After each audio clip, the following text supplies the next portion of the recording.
Bienvenue dans cette séquence. Nous poursuivons notre analyse. On est toujours sur l'analyse des ventes et pilotage de la performance. C'est ce qu'on avait fait hier et aujourd'hui nous continuons nos rapports. Et hier on s'était arrêté là. On a vraiment fait un grand travail hier et aujourd'hui on va poursuivre ça afin qu'on puisse avoir vraiment un rapport complet de cette analyse des ventes et des performances. On continue. Voilà, la visualisation. Parfait. On va créer une nouvelle page parce que là, ici, ça on ne pourra plus rajouter. Et à la fin, on va revenir sur ça. À la fin, on va revenir, on va ajuster ce qu'on peut ajuster et puis on va faire une bonne mise en forme. Et puis, vous aurez ces rapports. Je vais les mettre à votre disposition et ça sera sur mon compte LinkedIn. Voilà. Pour aujourd'hui, on continue nos analyses. Hier, on avait déjà sorti le chiffre d'affaires total. On a multiplié la quantité fois le prix unitaire. C'est ce qui nous avait donné notre chiffre d'affaires total. Et c'est déjà bon. Aujourd'hui, maintenant, on va calculer les chiffres d'affaires net après remise. C'est ce qu'on a besoin de faire. Donc, après remise, je serai toujours dans la table de ligne commande. Je vais toujours utiliser la fonction SUM. J'ai prévu un dossier là où j'ai mis en détail toutes les explications possibles des fonctions. Je vais vous montrer ça afin qu'on puisse mieux comprendre tout ce qu'on est en train de faire, toutes les fonctions qu'on fait appel. Il y aura des explications par rapport à ça. Bon, chiffre d'affaires net. Donc, le chiffre d'affaires net après remise, je l'ai renommé de cette manière. On va toujours appeler notre fonction SUM. La fonction SUM, je l'ai expliqué hier. Vous pouvez suivre les vidéos précédentes. Ligne commande, on appelle d'abord la ligne commande qui est la table principale. Et puis, on appelle maintenant la première table. La première, c'est la quantité. Les quantités, on va les multiplier fois pour le prix unitaire. Et on ne va pas s'arrêter là. Comme on a besoin après remise, on va multiplier. On va ouvrir les parenthèses 1. Donc, on va soustraire la remise. Voilà, comme ça. Je fais les deux parenthèses. Comme ça. Donc, comme ça, nous avons notre chiffre d'affaires net après remise. On peut déjà les visualiser avec la carte. On va enlever les virgules. On reste avec. Voilà. On a 6 millions. Parfait. Voilà. Donc, je viens ici. Je change la couleur en arrière-plan. C'est ici. Voilà. Je viens là. OK. Voilà. Ici, on a 6 millions. Notre chiffre d'affaires net après remise. Ça est là. Maintenant, on va ressortir ou afficher les chiffres d'affaires par catégorie. On a aussi besoin de savoir les chiffres d'affaires de chaque par catégorie. C'est ce qu'on a besoin de faire. On va venir dans la catégorie ici. Quelles sont les mesures qu'on a déjà fait? Il n'y a rien. On vient ici, nouvelle mesure. On va appeler ça chiffre d'affaires par catégorie. Chiffre d'affaires par catégorie. Comme ça. Et puis ici, on va utiliser Calculate. Calculate, ça nous permet de filtrer. Calculate. Et on va appeler notre chiffre d'affaires net après remise. Et on va appeler la table catégorie. Comme ça. Voilà. Je vous appeler catégorie, je précise là il dit c'est la même chose. Je viens là, je l'affiche, là j'ai une carte. On va faire la mise en forme après. C'est que je peux afficher avec la carte, j'affiche avec la carte afin qu'on puisse voir déjà les résultats et on va voir comment est-ce qu'on peut maintenant utiliser d'autres visualisations pour que les rapports soient vraiment très bien représentés. On va tout faire. Ça c'est le début. On maîtrise d'abord le langage DAX. Ce qui est très important, c'est ça, parce que avec la mise en forme, avec les visualisations, tout le monde peut le faire, vous voyez. Mais maîtriser DAX, comment on est en train de faire comme ça, c'est quelque chose de particulier. Voilà. Maintenant, on a besoin de ressortir les chiffres d'affaires. Donc, on a maintenant besoin de sortir les chiffres d'affaires global. Rappelez-vous, hier on a ressorti les chiffres d'affaires global. Ça se trouve dans la table produit, si je ne m'abuse pas. Les chiffres d'affaires global, c'est où? Chiffre d'affaires global. Donc ligne commande, totale. Voilà, bon, je ne vois pas ça. Ici, il n'y a pas. Voilà, c'est ça. C'est un client. Ici, on a notre chiffre d'affaires global. Sauf qu'on a supprimé tous les filtres. Lorsque je viens ici, all. All, ça dit quoi? Parce qu'on doit comprendre ce qu'on est en train de faire. All, c'est une fonction dans Power BI. Cette fonction, on va voir ce que j'ai prévu ici. Voilà. All, c'est une fonction pour Power BI en DAX. All supprime les filtres d'une table ou d'une colonne et retourne l'ensemble des valeurs. Donc c'est ce qui est fait all. Ici, ça c'est la syntaxe. All, on précise la table, on précise la colonne qu'on veut supprimer. Dans notre cas hier, on avait supprimé tous les filtres. Mais maintenant, ce qu'on a besoin de faire, on a besoin d'ignorer les filtres de la catégorie. Donc on a besoin d'ignorer ou de supprimer la catégorie. Donc les chiffres d'affaires global qu'on va afficher, qu'on ne puisse pas avoir la catégorie. C'est pour cela on va faire appel à la fonction all. Ça va nous supprimer les filtres de la table catégorie.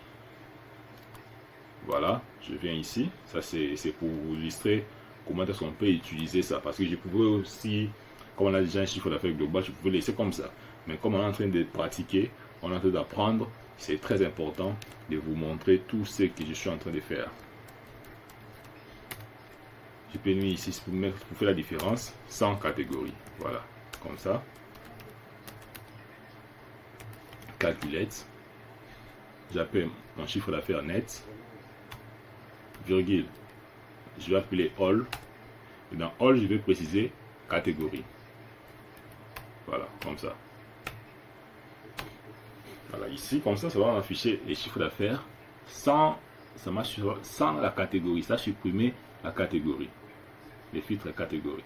Je viens ici, je vais l'appeler la carte toujours.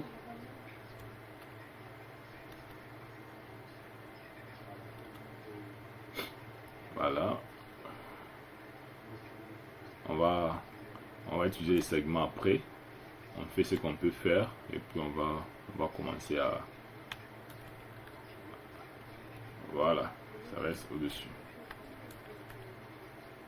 Très bien, ça reste comme ça, on va modifier après. Maintenant, ce qu'on peut faire encore dans ces jeux de données, dans cette analyse, on a besoin de savoir les pourcentages de chaque part du chiffre d'affaires par catégorie. Donc pour le faire, on va utiliser la fonction divide. La fonction divide, division, c'est où encore ici. C'est une fonction, c'est pas une fonction de filtrage. Divide, ça peut être divide, non, je ne sais pas. Div mathématique, voilà.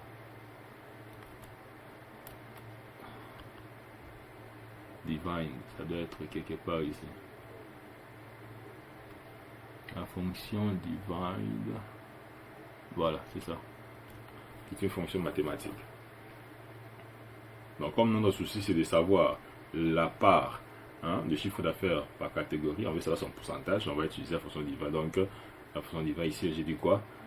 Divide effectue une division sécurisée en gérant automatiquement les cas 0 ou black. C'est la bonne pratique officielle en DAX. Ici on dit quoi au-dessus? En DAX, une division classique peut provoquer une erreur si le dénominateur vaut 0 blank. Risque. Si l'objet, voilà, vous pouvez lire. Et la syntaxe est là. Numérateur, dénominateur, résultat attendu. Ici, la valeur à diviser, on mettra la valeur divisée au numérateur. Au numérateur, dénominateur, on mettra la valeur à laquelle on veut diviser. Et ici, on aura le résultat. J'ai prévu un exemple ici. Voilà, on retourne dans DAX, on comprend. Donc, divide, ça nous permet de faire la division. Voilà, on vient ici, ça c'est sur la catégorie. On reste dans la catégorie, on crée une nouvelle mesure. On va appeler ça par, on va appeler ça par chiffre d'affaires catégorie. Comme ça. On peut ajouter pourcentage parce que ça sera en pourcentage. Voilà, divide. Et dans divide, on va appeler notre chiffre d'affaires net. Et puis, ça sera par rapport au chiffre d'affaires global. L'affaire global sans catégorie. Hein? On doit préciser. Sans catégorie parce qu'on a déjà un global là.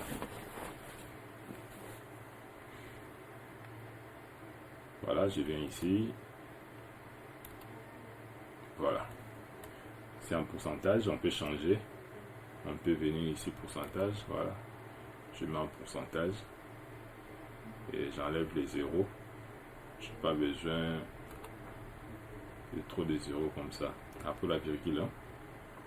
Donc ça reste 100%. 100%, c'est tout. Voilà. Donc, la part du chiffre d'affaires par catégorie est de 100%. Très bien. On vient, on les met là. Voilà, maintenant, on va maintenant, on peut ce qu'on peut faire dans cette analyse, les statuts produits. Donc, on veut savoir si la rupture, on a une colonne ici, dans produit, on a une colonne ici, rupture. On a phallus, on a truie, et ainsi de suite. On a besoin de savoir les statuts du produit. Si les statuts du produit, c'est lorsqu'on pointe sur un produit avec les segments, ça va nous afficher, si la colonne rupture est false ou true. Vous voyez, c'est ce qu'on a besoin de faire. Et on n'a pas besoin d'afficher false ou true. On va maintenant mettre un message. Si c'est true, ça nous affiche par exemple en rupture. Si c'est false, ça nous affiche disponible. C'est ce qu'on va faire. Je vais vous montrer une méthode ici. Lorsque une méthode, ça sera très pratique. 2 façons de faire ou 3 façons de faire. Je vais vous montrer ça. Je viens dans produit, nouvelle mesure.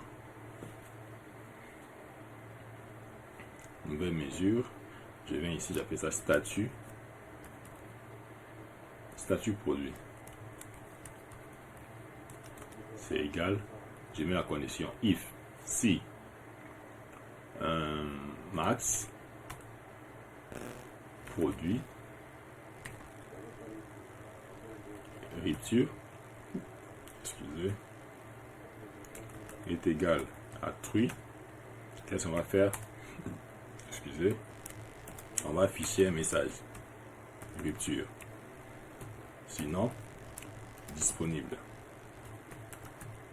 Voilà, disponible. Je ferme ça comme ça, je ferme la parenthèse comme ça. Je vais lancer. S'il y a l'erreur, ça va nous afficher.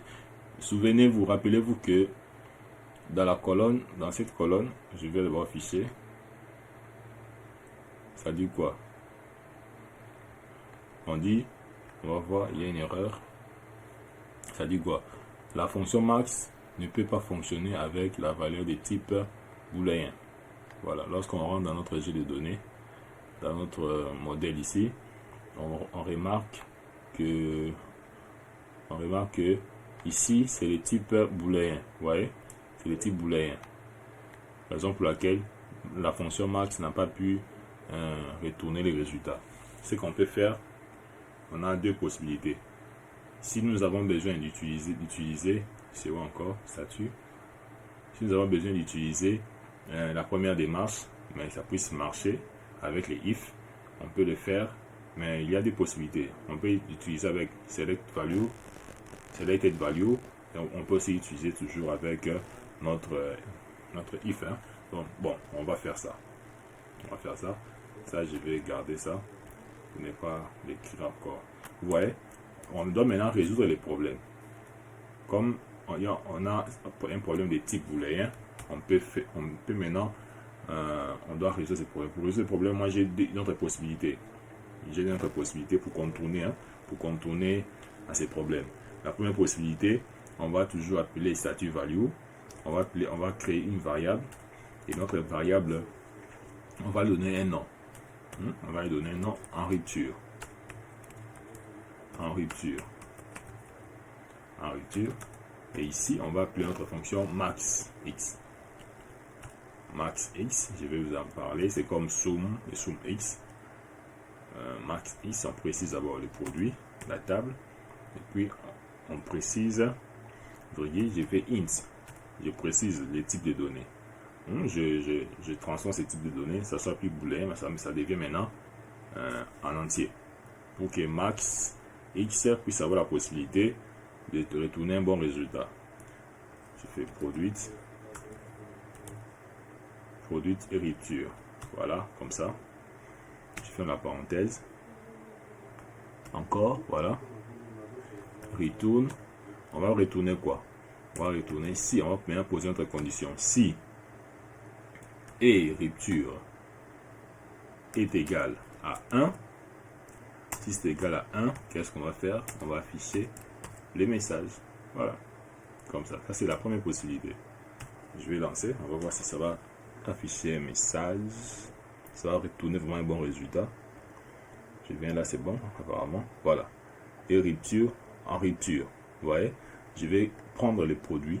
Je vais prendre les produits pour bien voir ces résultats. J'appuie sur les produits. Je les mets au segment. Comme ça. Je vais réduire un peu. Je vais réduire ça. J'amène ça ici. Voilà. Si je clique sur lui, ça me dit quoi? Rien. Rupture. Disponible. Vous voyez?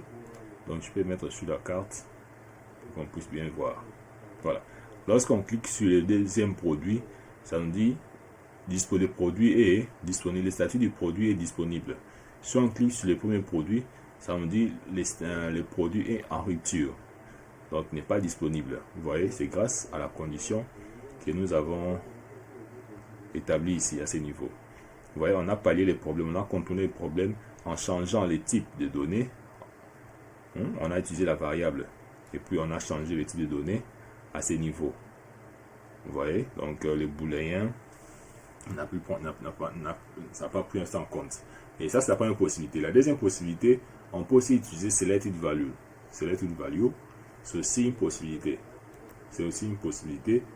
Qu'est-ce que je peux faire? Je peux dupliquer, je peux créer une autre mesure. Je vais appeler ça statut 2 pour qu'on puisse voir les deux, comparer les deux résultats. Comparer les deux résultats, qu'est-ce que je peux faire? Je vais créer une mesure rapide. Je vais vous montrer les deux possibilités avec selected value, avec if avec les max. Voilà, j'appelle ça statut, toujours statut produit 2. Comme ça, 2. Ça sera égal à si selected value selected value est égal à produit en rupture. Je fais la parenthèse, ça sera égal à true. Et si c'est true, on affiche les messages. Vous voyez, ça c'est la deuxième possibilité. C'est aussi très court. En rupture. En rupture. Virgule. Disponible. Disponible. Sur la parenthèse. Comme ça.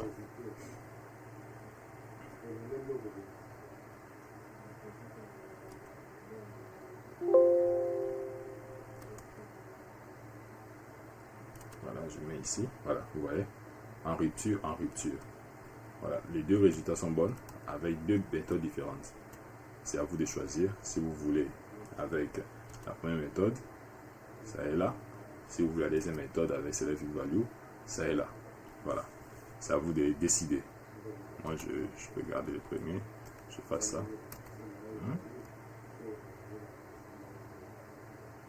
Voilà, je le prends, je le mets ici. On va arranger après. On continue rapidement. Maintenant, cette fois-ci, l'analyse qu'on a besoin de faire, c'est les rangs des produits. On va ranger les produits. On a besoin d'afficher. Il y a une fonction qu'on appelle rank. Il y a une fonction qu'on appelle rank. Je ne sais pas si c'est où, c'est ici, rank. La fonction rank. La fonction rank. Bon, C'est une fonction, soit mathématique. Moi, je vais les chercher ici. Rank. Voilà, non, ça c'est rank. Rank X. Non, c'est pas ici. On a une fonction, donc j'ouvre la connexion, je vous montre ça en ligne. Je pense pas que je l'ai préparé ici. Je vais besoin de vous montrer ça. J'ouvre ma connexion. Je viens ici.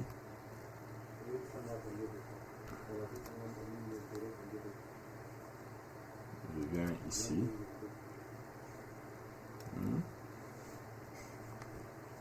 Mais c'est comme ça devient un peu lourd.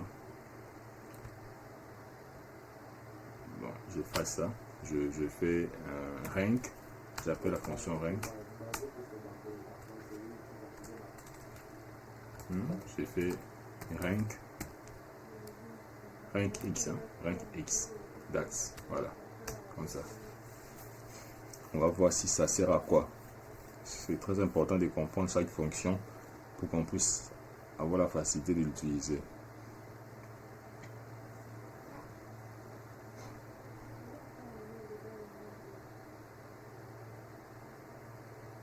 Voilà, ici on dit rank, applique. On l'applique dans les colonnes calculées, dans les tables calculées, dans les mesures, dans les mesures, dans les tables visuelles. Rank retourne les classements des nombres dans une liste des nombres pour chaque ligne de l'argument table. Ça c'est la syntaxe, table 1, expression, valeur, ainsi de suite. Valeur, order et tierce. Voilà ce qu'on retient. Ça retourne les classements, donc ça nous permet de classer. Comme nous avons besoin de ranger ou de classer les produits, on va utiliser la fonction rank. Je reviens ici. Je viens ici. Ça là, on va à côté.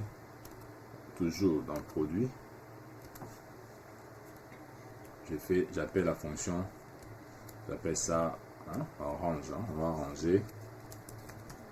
On va ranger quoi? Nos produits. Et on va appeler la fonction rank X. La fonction rank X, on va appeler all.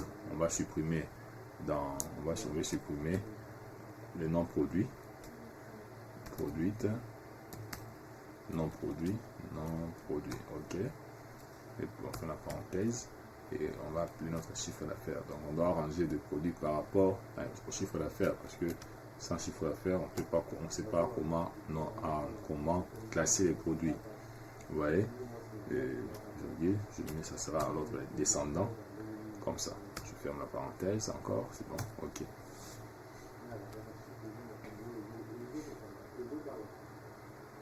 Je viens ici, je l'affiche.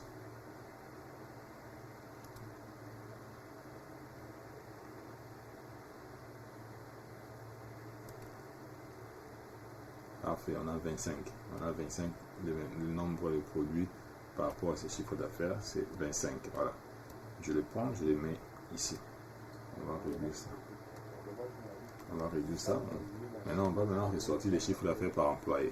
C'est très important dans l'analyse de ces ventes, les chiffres d'affaires par employé. Comme on a déjà les chiffres d'affaires par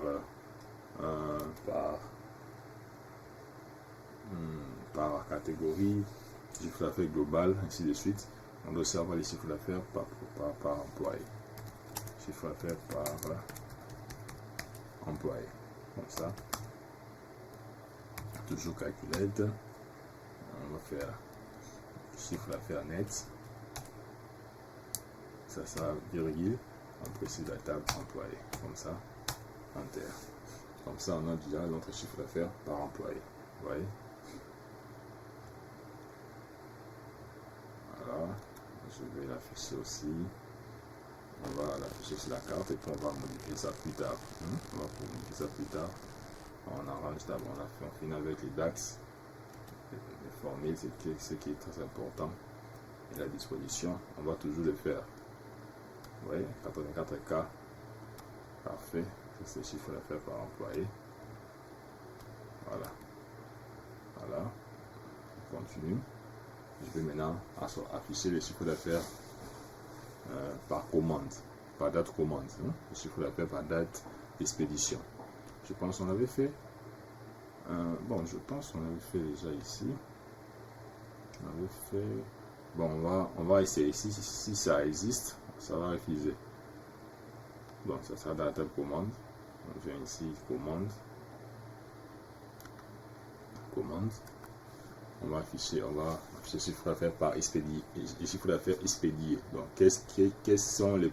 Bon, qu'est-ce qui est pour expédier? C'est les commandes, non? Les commandes que le client a effectuées. Donc, c'est ce qu'on a besoin d'afficher. C'est chiffre d'affaires. Expédié. Ça va calculate. Net. Voilà. On va filtrer. On va filtrer sur la table de commande. Et dans la table de commande, on dit non. Not is black. Is black. Commande. Commande expédition. Voilà, on affiche les chiffres d'affaires de commande expédiée, date commande expédiée. Dans toutes les commandes, toutes les dates de commande expédiées, on va ressortir son chiffre d'affaires.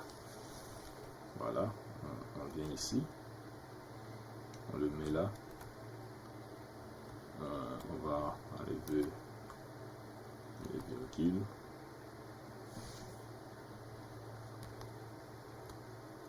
Voilà, chiffre d'affaires expédié. C'est presque la même chose avec. Et ça va varier lorsqu'on va commencer à appliquer les filtres, les contextes et filtres. Voilà. Maintenant, on va maintenant dans cette analyse toujours, on peut afficher aussi les performances de l'employé. Par exemple, si un employé a son chiffre d'affaires est supérieur à un montant X, ça nous affiche employé excellent.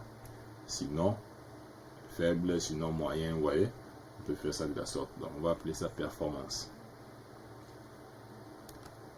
Performance. Performance. Employé. Performance employé. Voilà, il y a un peu d'eau. Performance employé. Voilà. Et ça sera quoi? On va faire appel à switch. Comme on a besoin de... On peut aussi le faire avec if.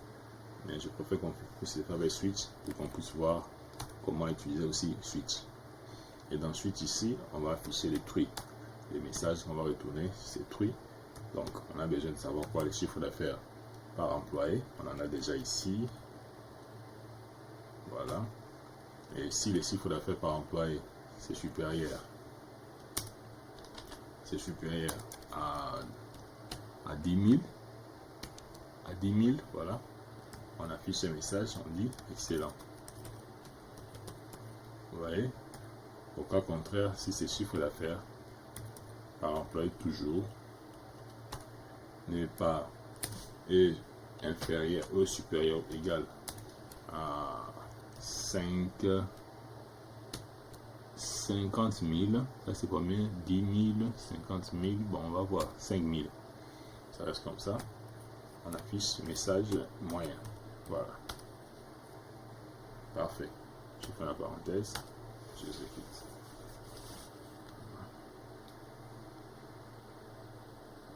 Performance, c'est là, je prends la performance, je le mets là. Ça affiche quel résultat? Excellent, voilà. Donc cet employé excellent. Si je prends ici, je prends nom employé, le nom de l'employé, et je prends son chiffre d'affaires, je le mets là. Je prends une autre graphique, je prends même ça, c'est pas grave. Voilà, comme ça. Bon, ici, on a l'employé, les lignes, son chiffre d'affaires, voilà, c'est montant, ainsi de suite. Voilà. Excellent, moyen. Voilà. C'est l'employé, le troisième employé, sa performance est moyen. Pourquoi moyen? Parce que son montant est supérieur ou égal à 5 000 francs, à 5 000 ou 5 000 euros. Voilà. Très bien. Je peux l'afficher ici dans la carte. Voilà, on va réduire, hein, on va réduire la police. On va faire une bonne mise en forme là avec vous. Voilà. Toi là, tu viens ici. On va ranger ça après.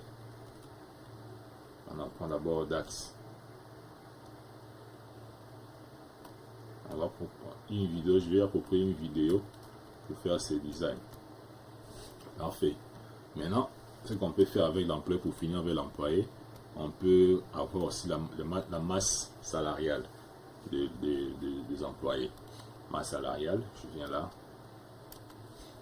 Masse salariale. Masse salariale, ça sera toujours, ça sera la somme. Ça sera la somme de tous les salaires des employés. Masse salariale. Ça sera égal. Somme.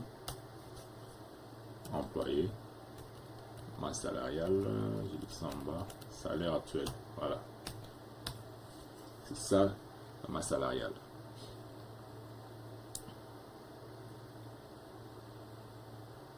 C'est bon. Voilà, je prends la masse salariale par employé, par division. Je prends peut-être la division. On va voir si ça va donner. Division. Division, je mets là. Masse salariale par division. Ici, on a division. Sa masse salariale, c'est ça, 222 000. Et l'Europe, voilà. Donc, on peut utiliser la masse salariale par rapport à la division, par rapport au service de chaque employé et par rapport même à l'employé. Et lorsqu'on affiche la masse salariale aussi, c'est par rapport à l'employé. Donc, on peut aussi, si j'ajoute l'employé ici, ça donne quoi? Ça a donné beaucoup de résultats. Voilà. Donc, on vient là. On voit la division américaine. L'employé, c'est Lancet. Et sa masse salariale, c'est 9000. On vient là. Ainsi de suite. Vous voyez? On peut l'afficher de cette manière. On laisse ça comme ça. On peut filtrer. On peut aussi filtrer. On a la possibilité de filtrer sur les employés. On peut afficher seulement les 5 employés. Les 5 top. Hein. Je viens là, 5. Je prends employé, les noms de l'employé. Et j'applique. Vous voyez, comme ça aussi, ça me permet d'afficher seulement les 5 premiers employés. Comme ça, je le mets là. Ça reste comme ça. Et toi là, je peux te réduire. Bon, je n'ai pas prévu ça. Je n'ai pas prévu de faire la mise en forme parce que j'ai besoin de finir ce que je suis en train de faire. Voilà. On continue. On a la masse salariale. On peut aussi afficher aussi les salaires moyens d'élite. Les salaires moyens parce que on est dans la table histogramme. On a aussi une table ici. Histogramme. Historique. Voilà. Historique salaire. Dans l'historique salaire ici, qu'est-ce qu'on a? Date début de paiement du salaire et les montants du salaire et date fin. Et ce qu'on peut faire, partant de ces montants dans l'historique salaire, on peut aussi afficher la moyenne de l'historique salaire. C'est une possibilité. C'est aussi très important dans cette analyse.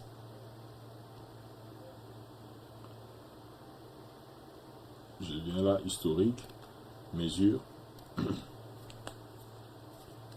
voyez?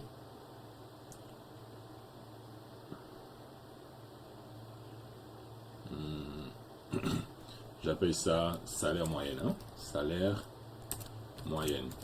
Pour ne pas confondre, on a aussi histogramme. Histogramme, hein? Enfin historique. Hein? Historique. Voilà. Et on fait average. Voilà, c'est pour calculer la moyenne. Historique salaire. Salaire. C'est comme ça. Très simple. Très simple. Très simple. Et je vais afficher. Je prends l'historique salaire. Je le mets comment? Je l'affiche comment? Voilà, ça c'est l'historique, c'est voilà les montants. On peut utiliser un graphique directement. C'est l'historique salaire, c'est par rapport à l'employé, non? C'est par rapport à l'employé. Je prends le nom de l'employé, il est où? C'est par rapport à l'employé. Et voilà. Bon, ou bien soit, comme c'est la source et somme, je peux utiliser l'employé avec un segment. Je prends ça, j'affiche ces montants, c'est où? Il est où? Historique. J'enlève la virgule.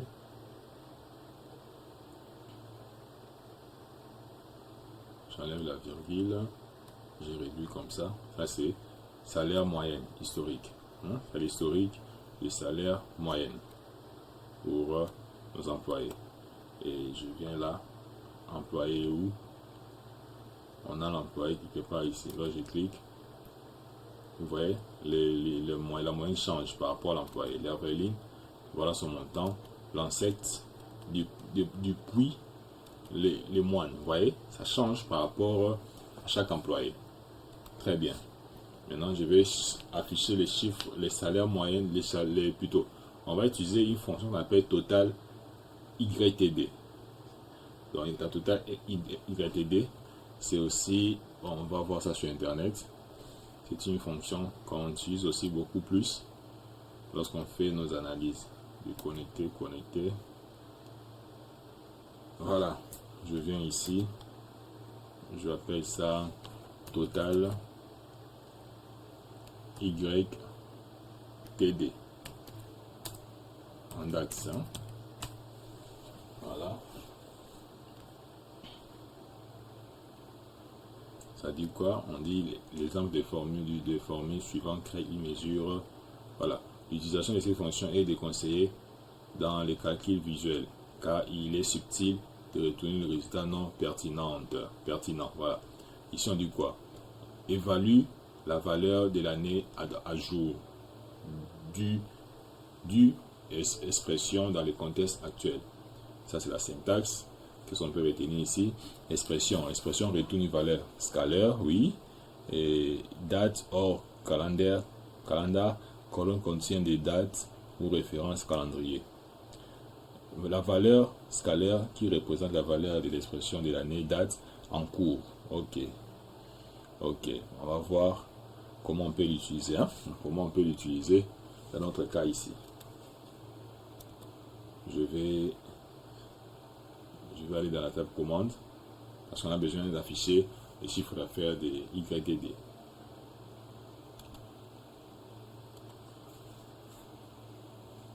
Dans les chiffres d'affaires par rapport à la date commande. Je fais les chiffres d'affaires. Chiffre d'affaires YTD. Parfait. Comme ça, je fais le total YTD.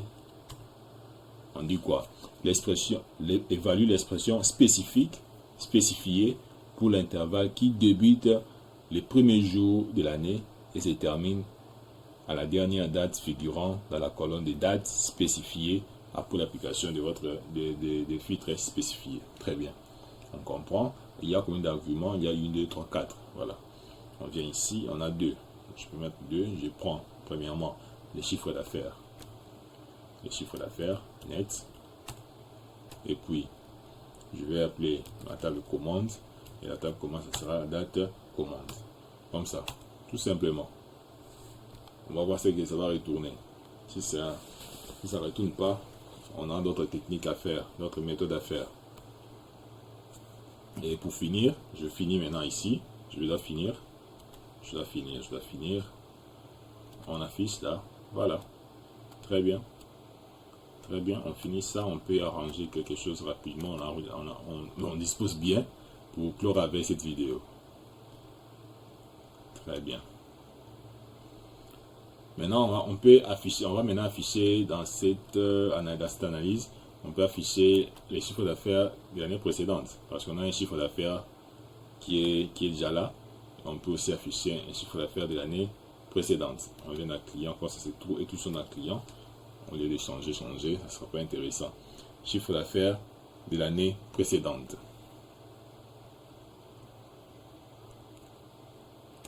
Chiffre d'affaires N-1. Voilà.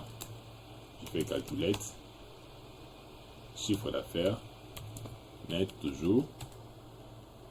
Je regarde simple période last year. Et on appelle commande Commande, date, commande. Très bien. Parfait.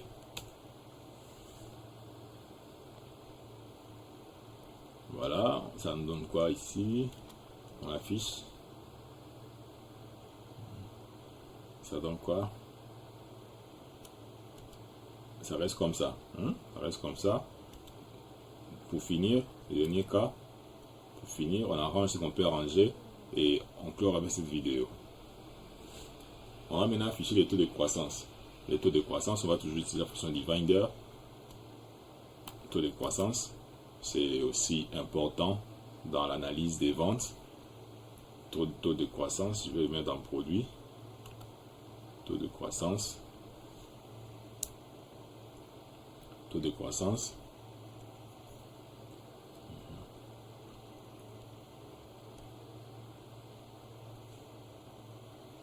Taux de croissance, on fait taux de croissance. C'est en pourcentage, non? Comme ça. On fait divide, la division entre les chiffres d'affaires net et les chiffres d'affaires N-1. Moins chiffre d'affaires N-1. N-1 virgule chiffre d'affaires N-1. Parfait, j'enregistre. Maintenant on arrange pour finir. Pour finir, on ne peut pas rester toute éternité sur ça. On a beaucoup de choses à faire. Dès qu'on finit ça, on va encore attaquer d'autres. Donc on doit vraiment comprendre les DAX. Si on ne comprend pas DAX, on ne peut pas faire les analyses. Donc laissez-moi en commentaire ce que vous pensez. S'il faudrait rectifier quelque chose, on est là. S'il faudrait qu'on puisse aller encore en profondeur, on va creuser avec vous. Voilà. Voilà, c'est ça. On s'arrête là ici. Je vais maintenant arranger. On peut maintenant arranger pour finir. Pour finir, ici on a quoi? Les chiffres d'affaires par employé. Chiffre d'affaires par employé. C'est là. C'est où là? C'est chiffre d'affaires par employé. On enlève d'abord ici. Je viens là. Je prends la division. Je peux l'afficher là. La division.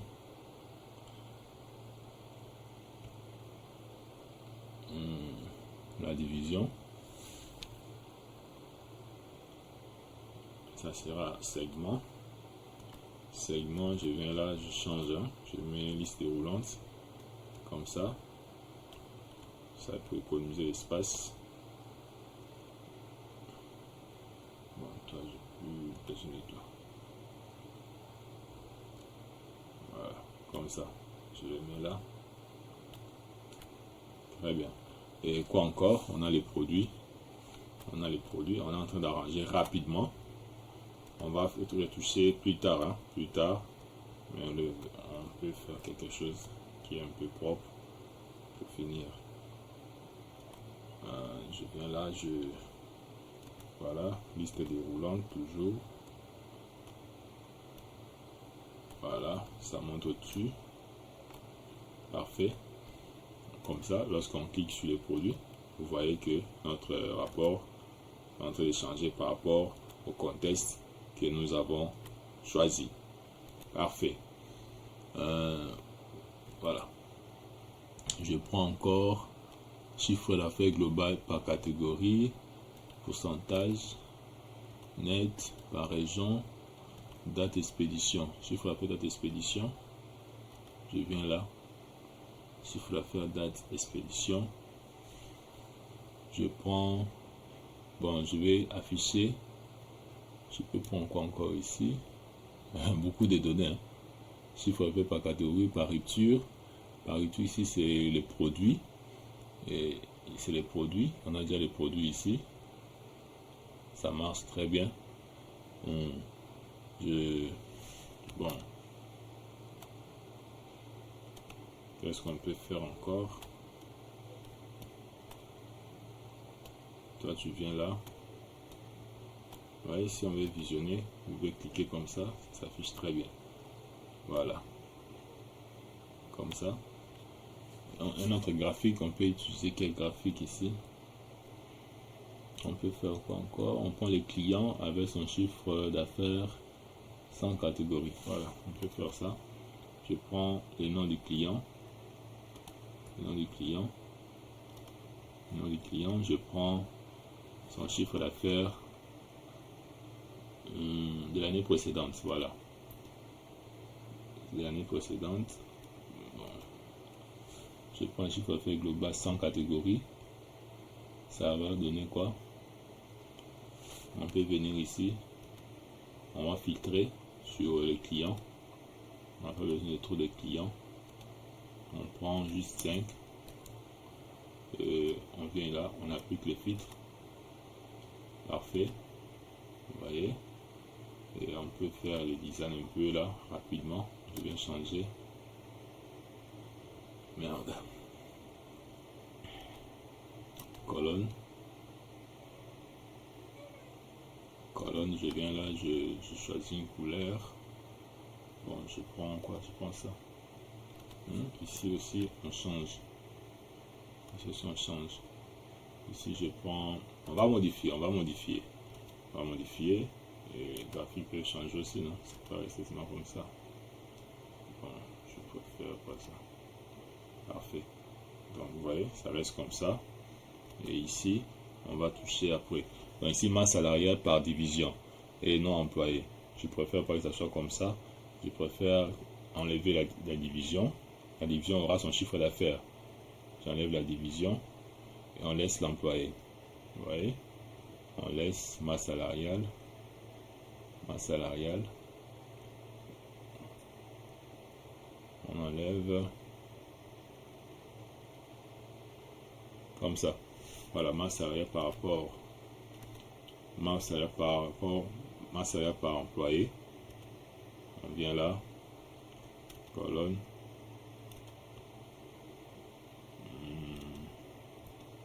Je prends ça, je ne vais pas trop exagérer. Voilà. Et je prends la division. La division, c'est où là? La division, je prends les chiffres d'affaires par division. Et je prends aussi les noms de la division. On doit savoir chaque division a quel est son chiffre d'affaires. Voilà. Et je prends ça. C'est bon. Quel graphique? On peut prendre ici. Voilà, donc je prends ça. C'est pas intéressant. Je prends ça. Bon, c'est presque. Voilà, je change la couleur pour aller rapidement. Finir. Je prends ça. Très bien. Vous voyez. Et ici, au coin, ici, nous avons nos produits. On a nos services. On a nos produits. Et on va faire quelque chose de bien dans la prochaine vidéo. Donc, bon, je pense que pour l'instant, on s'arrête là. Je pense que vous avez compris comment est-ce qu'on peut utiliser le langage DAX. Comment est-ce qu'on a pu analyser avec vous. On a résolu ce qu'on a pu résoudre. Et dans la vidéo suivante, on va continuer. Et à la fin, je vous promets, je vais faire la mise en forme, afin que les graphiques soient bien représentés. Je vous dis bye bye.